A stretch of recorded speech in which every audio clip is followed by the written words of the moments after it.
The Secret Diary of Cameron Baum. Saturday Cont. The Mustang accelerates smoothly through the gears, the powerful V8 engine pressing Daniel and I firmly back in our seats. "Wow, we're really moving," he observes. "I bet this could do the Kessel Run in under 12 parsecs." Unlikely, given a parsec is actually a unit of. I know, of distance, not time. When Eric's malware locked down the prison, it also extinguished the lights that flank the road, meaning the sole illumination is the narrow cones of the Mustang's headlights. This only adds to the impression of speed. Of course, I don't actually need the headlights.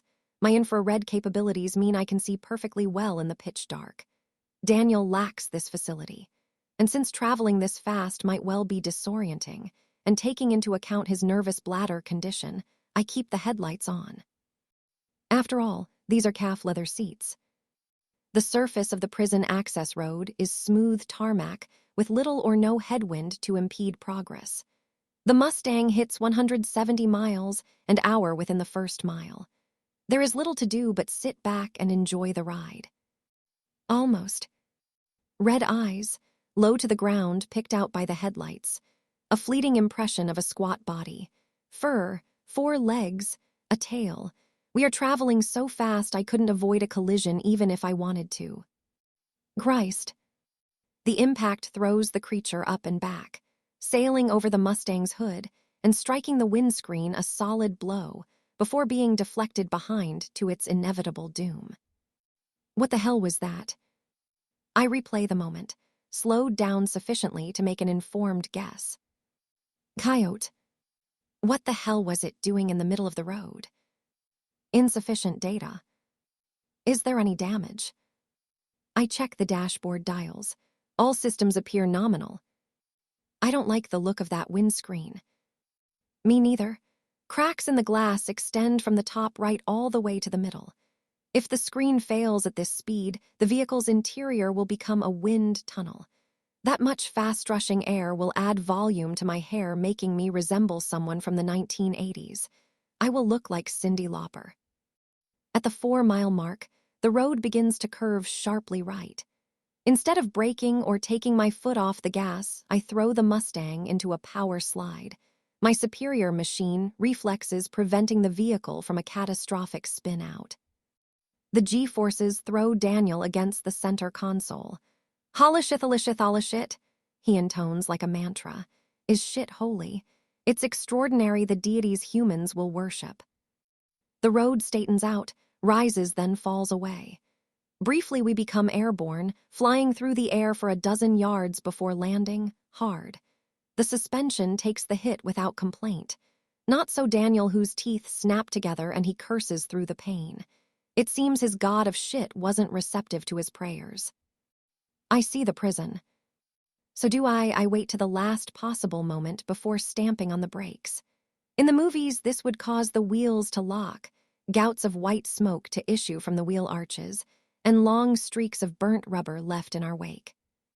In real life, the anti-locking braking system takes over, and the Mustang glides smoothly to a halt a few yards shy of the gate with absolutely none of the above happening. On the whole, I think I prefer the movies. Masks on. We pull gray ski masks that have apertures cut for eyes and mouth. We look at each other. Daniel winks. Suits you. For real? Well, I won't be making it part of my regular wardrobe anytime soon, that's for sure. We exit the Mustang and find ourselves confronted by a drop-down barrier, now firmly locked in the down position. To one side is the guardhouse, a square brick building with a long window behind which 2 guards stare sullenly out at us. When the doors locked, they were trapped inside their own mini prison within a prison. Don't look happy bunnies, do they? Daniel observes. No, in their dark uniforms less happy bunnies than pissed-off penguins. Where's Red Team? I thought the plan was for them to meet us here. He's right. The plan calls for John and Eric to rendezvous here after they have freed the wizard from captivity. Timing is extremely important. Has something gone awry? I key the radio and say, "This is Blue Team. We are in position. Over." "Good to hear from you, Blue Team. Having a few problems here." John's voice, controlled but with an unlying note of tension. Our mutual friend fell off the ladder, possible broken ankle. Plus there's one, maybe two guards on the loose, armed and dangerous, probably outside taking a cigarette break when the place locked down. Find and neutralize. Over. Roger that. Find and neutralize. I duck under the barrier and advance to the gate proper. This is thick chain link over a sturdy metal frame that slides back and forth at the guard's command to permit access. With the power off, it is a formidable, unmoving obstacle. Psych. I reach out and part the chain link like I am drawing back drapes. Formidable obstacle indeed. I must remember to tell that zinger to Cameron subprime. I turn and motion Daniel through the gap I have made. In the guardhouse, the two men stare at me, their eyes wide with shock. One of them says something. It's too far to hear, but I can lip read easily enough. Holy shit on a stick. Really, on a stick now, incredible. Daniel and I walk further into the prison. With the regular lights off, the entire place is bathed in the red glow of the emergency lighting. Man, this is spooky, Daniel says. Looks like the whole place is bathed in blood. I like it. You would. We pass a large fenced-in area, painted lines on tarmac, two hoops suspended on metal frames, weight benches complete with barbells, the exercise yard, empty now and with no hiding places. I give it a cursory glance and move on. Round a corner, we encounter a line of parked vehicles. They're a mix of SUV and pickup truck, fairly typical for a large desert state like Nevada. No Prius here. There's probably a law against it. I don't see anyone. Me neither. At least not in normal vision. In infrared, it's a different matter. It's a chilly desert night, and the warmth generated by a human body will show up as a white blob, just like the one presently crouched down behind the largest of the SUVs. You behind the Escalade. Come out with your hands up and you will not be harmed. The blob doesn't move, obviously believing it's a bluff. I raise my pistol and fire the entire clip at the Escalade. The glass windows shatter, the tiny shards cascading down over the crouching blob. Final warning. Okay, don't shoot. The guard stands up with his hands raised. There's a holstered pistol at his waist. Put the gun on the ground and kick it over here, I instruct. Ask him where the other guard is, Daniel suggests. Where's your colleague? I ask. There's no one else, just me. I was outside having a smoke when the lights went off and I couldn't get back inside. It's hard to get a read on whether this is the truth or not. There is a great deal of strain apparent in his voice, though he is obviously extremely nervous about his own predicament and the fact that I am pointing a gun at him. I bend down and pick up his weapon, a fairly standard snub-nosed revolver. I crush it in my hand so the barrel distorts, rendering it useless, and toss it aside. The guard's eyes bug wide with shock, but he says nothing. No, holy shit on a stick. Perhaps he's an atheist. Lie on the ground, I order. I reach into my pocket and withdraw 2 plastic cuffs. Secure his hands and feet, I instruct Daniel. You carry these around with you? Daniel inquires as he bends to his task. You never know when someone might need restraining. Sounds kinky to me. I rescan the other vehicles. No more white blobs. The yard ends with a high wall, no hiding place there. Possibly John was mistaken about the second guard. To be sure, I walk along the line of vehicles, shooting out the tires. Daniel watches and shakes his head sadly. Man, if we ever get caught, they're gonna throw the book at us. Seriously, that's our punishment, hurled literature. A bullet to the head is punishment. A John Grisham paperback to the face, not so much. Back at the entrance, a masked John and Eric are carefully inserting the wizard into the back of the Mustang. The wizard, aka Sam Clemens, is hard to miss even in the gloom. Over 6 feet tall with long white hair and matching bushy beard. With the orange jumpsuit he is wearing, he seems almost luminous. What happened? Daniel asks. Fell off the ladder, said to wait until I came up and got him. Didn't listen, John replies curtly. I can climb down a damn ladder, the wizard insists, voice muffled from inside the vehicle. Except you couldn't, could you? 20-foot drop. It's lucky you didn't break your neck. John straightens up and gestures at the damaged windscreen. What happened here? We struck a coyote. Let's hope it's a lucky omen. Sure as hell wasn't for the coyote. How we doing for time? 13 minutes behind schedule. Eric replies, climbing in the rear of the Mustang beside Sam Clemens. Couldn't be helped. Let's... Look out. I turn at Daniel's shouted warning. A man has just stepped through the gap in the gate. A man in uniform, the second guard. He has a gun in his hand, a gun pointing at John. I can see his finger tightening on the trigger. My weapon is in my holster. I will have to draw and turn and fire. There is no time. I'm too late. The guard will surely not miss at point-blank range. John will be shot. John will die. The future is lost. Mankind is doomed. Boom. The guard screams and drops his gun, clutching his leg as he falls to the ground. Daniel. Daniel in a crouched pose, holding his gun in both hands just like I taught him all those years ago.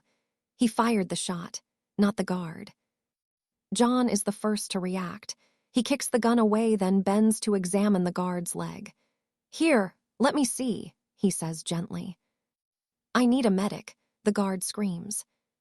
It's a flesh wound. Didn't hit an artery, you got lucky. Maybe we both did. He turns to me and says, get the first aid kit out the trunk. We're wasting more time, Eric gripes from the back of the Mustang. Shut up and sit tight. John takes a bandage and presses it against the wound, then wraps it with gauze. The guard screams and tries to wriggle away. Stay still or you'll make it worse. I say, shall I tie him up?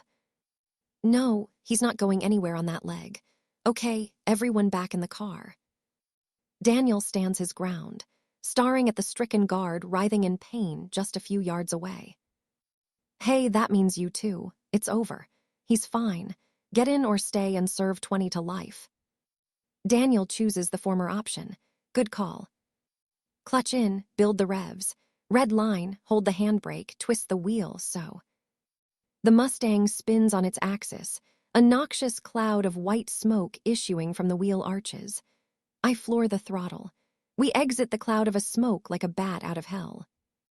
Nailed it, just like the movies. The Mustang is cramped with 5 people squeezed inside. It makes no difference to the performance, however, and we hurtle round the curve at 150 miles an hour. Ahead of us is a set of headlights, approaching fast. Another vehicle. If we were to collide, I estimate our impact speed to be in excess of 200 miles per hour. Even my kind wouldn't survive unscathed from a crash of that magnitude, while the human passengers would be reduced to bloody pulp. Fortunate, then, that we both observe strict lane etiquette. Who the hell was that? John asks as the other vehicle flashes past. Was it the police? I replay the moment, slowed down so I can discern details. Green sedan, 2 occupants, both male. Could be guards arriving for their shift, Eric suggests. Should I turn around and neutralize them? No, we've wasted enough time, keep going. This proves to be easier said than done. Barely a mile later, 2 red warning lights begin to flash next to the Speedo. There is a loud clunking sound from under the hood, then a sudden catastrophic loss of power. The Mustang coasts to a halt at the side of the road, smoke billowing out the radiator grill. What the hell happened? We have lost all locomotive power. I can see that. How? It is possible the coyote we struck damaged the radiator, which led to engine failure from overheating. I would need to examine the engine bay to make a more accurate assessment. No time for that. Everyone out. The situation is not good. In fact, it is not far off being a disaster. Marooned deep in enemy territory. Hostiles in our rear. Miles from our rendezvous point. No way of knowing whether the alarm has already been raised and police and military forces are about to converge on our location. In the gloom, Eric clutches his laptop to his chest like it is a security blanket, looking every inch the callow student. Daniel is way-faced and seeming like he really does need the bathroom. The wizard balances precariously on his good leg, craggy face etched with pain. Only John seems calm, relaxed even, silently weighing up the options before issuing orders. I have seen this before in the future, as a resistance team in the field comes under sustained Skynet attack, and only his calm, measured orders, issued on the fly, prevent a panic that would otherwise cause the deaths of hundreds of the men under his command. Okay, we keep going on foot. How far are we from the main road? 2 miles. White team can divert and pick us up. Eric, take point. Holler if you see any more lights. Lieberman, help me carry Mr. Clemens. It's Sam, and I can walk fine. You can't, and I'm in no mood to argue. It's carried or be left behind. Cameron, cover the rear. If the sedan shows up, take it out. We can't let it pass us. John opens the trunk of the Mustang and extracts the 2 Uzis we brought along for just such an emergency. He slings one across his back and tosses me the other. I catch it in midair. 2 spare magazines follow, caught and caught. Eric, what are you waiting for? A written invitation? Move. Eric takes off at walking pace. This isn't a stroll in the moonlight. Faster, pick your feet up. The king of nerds complies, breaking into a jog. He vanishes into the darkness. John raises the radio to his mouth. White team, can you hear me? Come in, over. Nothing but static. Must be out of range. Okay, let's go. John and Daniel begin jogging, the wizard held between them, cradled so his feet are off the ground. I turn and begin jogging backwards, recalibrating my motive functions so I can divert all my attention to the road behind. It's empty, for now. The Mustang recedes, headlights still on and radiating 2 beams of light into the night sky. John calls a halt and keys the radio again. White team, can you hear me? Come in, over. Static. Why aren't they answering? Daniel demands. Out of range. They'll get here, pick up his legs, we go again. We travel another half mile. The Mustang is a distant glow. Then, lights, I yell. Want help? I've got this. Good girl, catch us up when it's done. I stand my ground. John and Daniel's footfalls fade away. I bring the Uzi up to my shoulder, squint down the sight. It's a potent weapon, though not as accurate as a rifle over long distances. I wait. Patience is a virtue. It is also a programmable equation. Close, closer. I can make out the 2 men in the front seats. Their lights haven't picked me out yet. What happens next is going to be an unpleasant surprise for them. I press the trigger. The bullets spew out of the Uzi. Tracer rounds show red and help focus my aim. The front of the sedan suddenly looks like an invisible shark is biting chunks out of it. It lurches to the right and plunges off the tarmac into the desert, spinning a full 360 before coming to a stop. Silence. Small flashes erupt from the sedan. Return fire. Small arm rounds only. Most go above my head, sounding like noisy insects. A few spark off the ground mere yards from where I am standing. None hit their intended target. Me, for all the difference it would make. I calmly load another magazine into the Uzi and rake the vehicle's chassis with rapid-fire rounds. The muzzle glows red in the darkness. Nothing in return this time. Instead, the offside doors open and 2 men emerge, dragging a third after them. The sedan's original occupants plus the guard Daniel shot. It's really not been a good day for him. Probably should have called in a sickie. Stay home, put your feet up, watch Netflix. Too late now, dough. I load a third clip but hold my fire. The men are moving away from the road. There is nothing out there but desert. Their vehicle is a wreck. My work here is done. I catch up with the others. John and Daniel are breathing heavily but maintaining their pace. Eric is nowhere to be seen. Everything okay? 5 by 5. Good, stop a second. Daniel bends over at the waist, taking deep breaths. The wizard stands on one leg, the other bent at the knee like one of those weird birds whose legs hinge backwards. John keys the radio. "White team, can you hear me? Come in, over." "This is White team. Go ahead." "We hit car trouble. Need emergency extract ASAP. We've a man down." "Are you all right?" Sarah Connor's voice, the anxiety palpable. "I'm fine. What's your 20? 5 minutes out. We're on foot about a mile from the main road. Any hostiles present?" "Dealt with. Could be more coming." "Roger that. We're on our way. Hang tight." We begin jogging again. Daniel pants breathlessly. "If we get out of this, I am seriously gonna get in shape." "When we get out of this, you mean, and I'll hold you to that." Eric appears out of nowhere, eyes wild. "Lights! I see lights coming." Everyone off the road. The desert offers little cover. John crouches beside me, points at the Uzi. "How many magazines left?" "One." He hands me one of his. "If it's bad, guys aim for the wheels." Eric's voice, the relief evident, yells, "It's the U-Haul, it's them." It is indeed. The U-Haul skids to a halt, the passenger side door opens, Cameron subprime leans out and says, "Come with me if you want to live." Well, I certainly didn't expect her to say that. Psych, I totally did. It's what we always say in situations like Hollywood ever makes a movie about Terminators.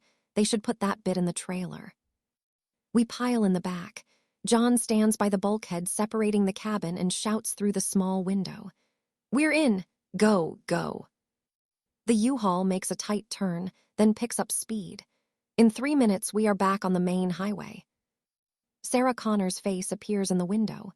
"Who's the man down?" she asks. "That would be me, madam," the wizard replies. "It's Sarah." "I'm Sam." "How bad are you hurt, Sam?" "I suspect my ankle is either broken or badly sprained." "You'll have to tough it out. We can't risk a hospital." "I am aware of my predicament, thank you, and the pain is certainly better than the alternative." The interior of the U-Haul has bench seats along either side. John and I sit one side, Daniel and Eric the other. The wizard lies on the floor between us. "Let's take a look at that ankle." John retrieves another first aid kit and uses a pair of sharp scissors to carefully cut the pants leg. The ankle beneath is red and swollen. "Does it hurt?" "Does the Pope shit in the woods?" What an odd question. Surely the pontiff would avail himself of the Vatican facilities. No need to go stumbling around in the woods like a wild animal. A packet of painkillers is produced. The wizard palms 4 pills and dry swallows them. John hands Eric the radio handset. "Tune to the police frequency. Let me know when the proverbial hits the fan." A large bag is dragged out from under the seats. Water bottles are handed out.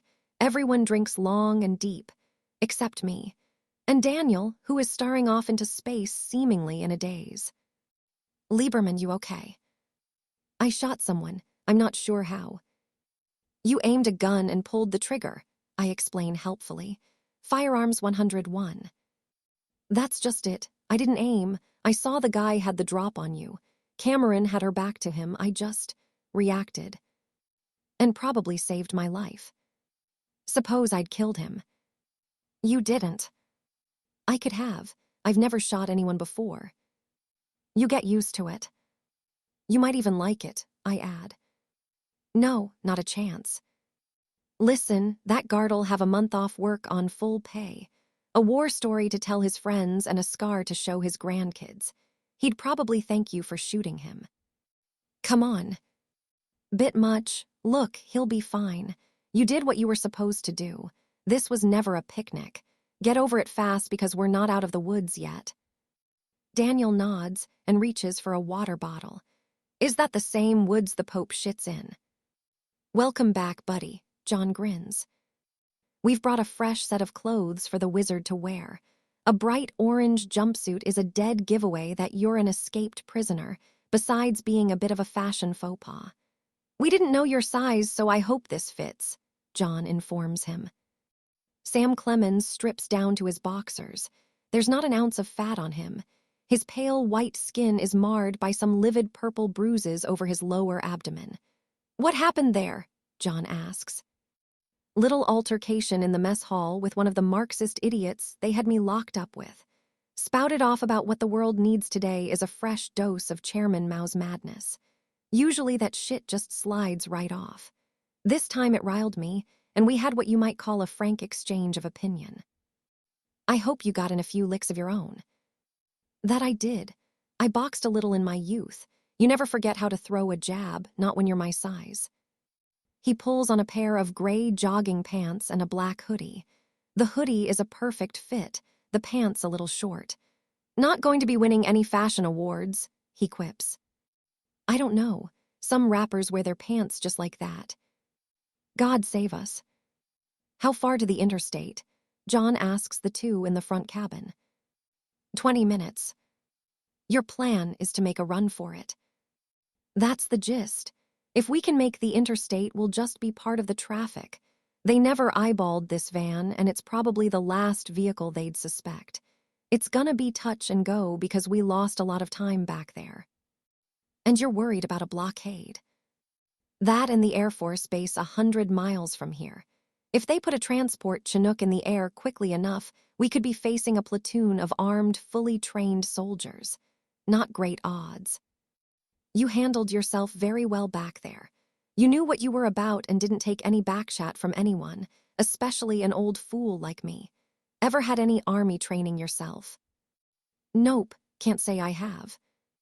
Not yet, I add. What did you use to blow the wall of my cell C4?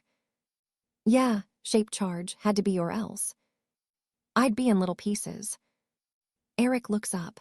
General alarm just went out, all units to the prison, and shit. And what? They've called in the National Guard.